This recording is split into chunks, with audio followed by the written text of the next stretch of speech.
thơm nãy nha.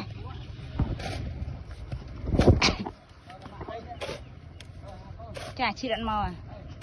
Nó mà con này. Chà. Đây bà đâu.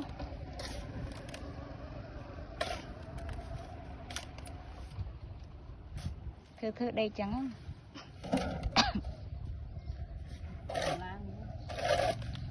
Nơi vậy. Ở đây thưa họp trong cổng hộp ra về tháng ngày vậy. Ta hôm. Dương để khát tươi về liên.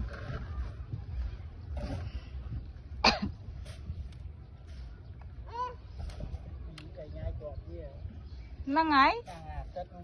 Cùng ngọt á thế. Không prong ăn rồi cái gì.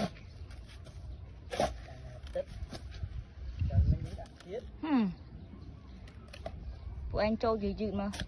Chốp chốp à. Chrum lên lê nhá, đàn ti nhom. Chrum á.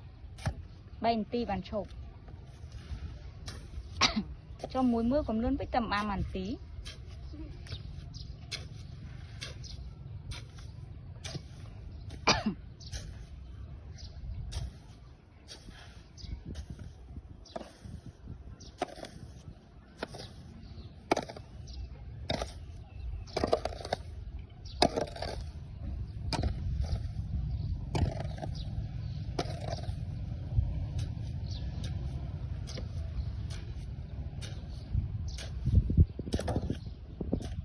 Chạy ta ngày này.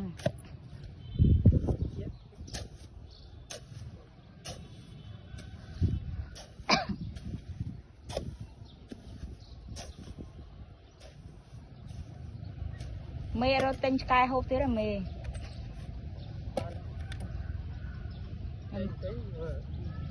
Em rót lụa bà nhóm muối à.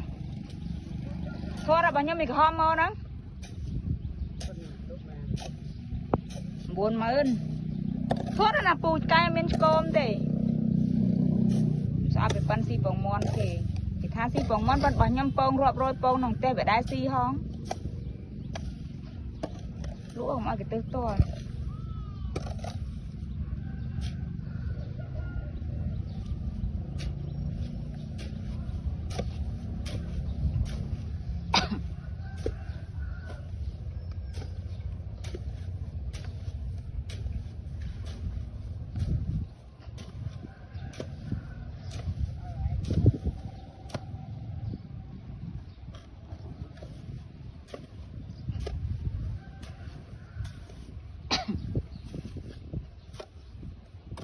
Bạn o con